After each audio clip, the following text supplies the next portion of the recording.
So, abuse of power.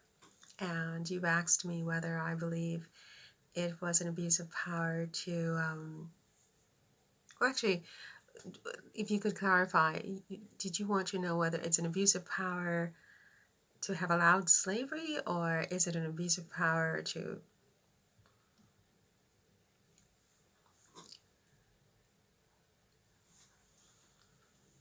okay.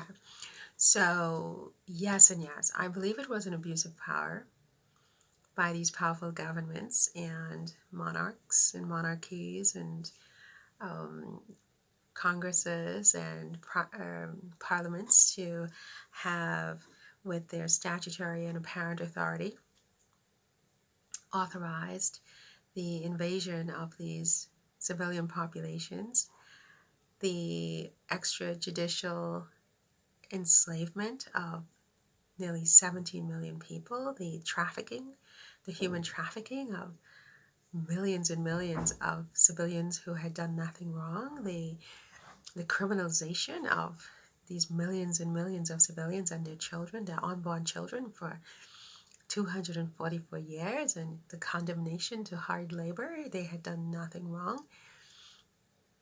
The idea that this was done with the statutory and apparent authority of these powerful governments and countries and individuals, yes, I think clearly it was an abuse of power. And I don't think anybody would disagree with that. I don't think, I could be wrong that, a lot of power was abused in this situation.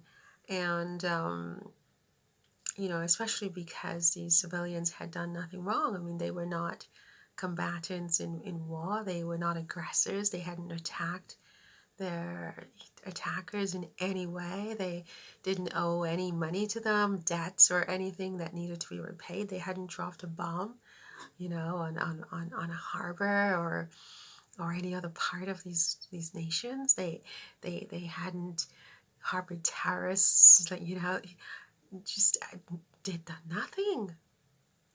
They had done nothing. And so the notion that powerful people, because of their technological advantages, ordered and looked the other way and, you know, just violate existing law like the Magna Carta and the Constitution to pull this off and to, allow this to become customary international law. Yes, I mean, clearly, I think it's an abuse of power. I don't think anybody would disagree with that or argue with that. I mean, I could be surprised, but I think clearly it is and it was. As far as the other aspect of your question about the failure to compensate the family members and relatives and um, heirs and descendants of these workers, is that an abuse of power? I think clearly it is. I think when you deep speciate someone from the very species in which they were born, and you do this for 17 million people systematically and systemically for 244 years, they become non-persons, which is itself a kind of death or suicide. You have to die to yourself to go from what you are to what these people said that you are. And you do that, that's an actionable wrong in and of itself that the relatives are entitled to some kind of monetary compensation for normally under existing law. But I think even more than that, I mean, just the infliction of emotional distress from all of this and the pain and suffering and the economic blitzkrieg, as I've talked about many times, that was just leveled on individuals and communities for such a long time, and the ramifications and the repercussions and the ripple effects that are still clearly visible today, up to 150 years after these undefended, innocent civilian people were finally released from this unlawful extrajudicial bondage. I think clearly, under normal circumstances, that the family members and relatives of people in this kind of circumstance would be entitled to some kind of compensation from the government, especially a government who realizes that, oh my God, I mean, this was a horrible, horrible mistake. It was horrible. It was egregious. It was wrong. We have to set an example. We have to show remorse. I mean, we are sorry. This is horrible. You expect your government to do that and to make a point of educating its population in some way, shape, or form. That this kind of, especially children, who are so impressionable and who are the next generation of human beings, who will be the adults who will then continue to this cycle of just misinformation and this cycle of falsehood of spreading to new generations that these people were you know owned. These people were slaves. These people were never owned. They were always inside themselves. It was their body. It was their property. They were first in time and first in right, from birth to death, and never removed, never relinquished. There was no possession by third parties. It was impossible. No adverse possession. They were never, their possession of themselves was never interrupted.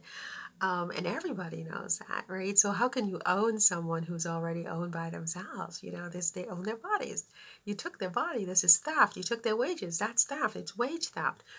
You deprive their family members and their heirs and children and descendants and relatives of any kind of economic, inheritance. That's inheritance theft.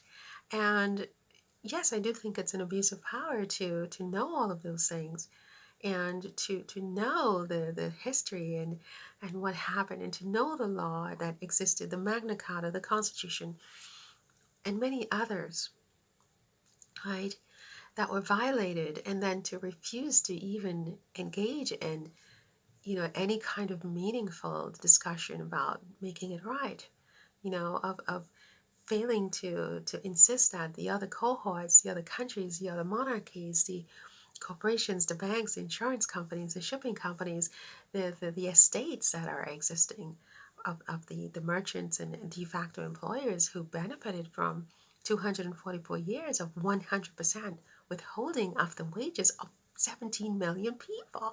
I mean, of course it's an abuse of power. The power has always been in the hands of the governments to stop this from day zero. This should never have happened. There was a Magna Carta and after our Constitution that says you can't do this kind of stuff, right? And the government eventually stopped it on their own terms. I mean, they set the terms. They told them, they gave them several years in advance. You're going to stop by this date. They could have done that a long time ago. This is the power of governments, right? And when the government fails to use its power to do the right thing, and when powerful people and leaders fail to use their power to do the right thing, yeah, that to me is what abuse of power is, right?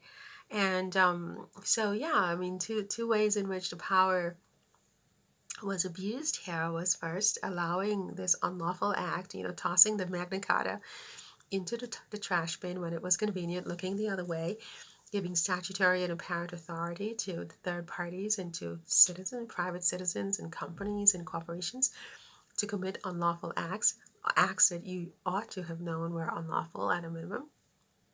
And then, centuries later, refusing to compensate, which to be a normal, remedy at law when someone has been injured, and especially so many individuals in this particular case have been injured. So yeah, I think it was all just a good old abuse of power, and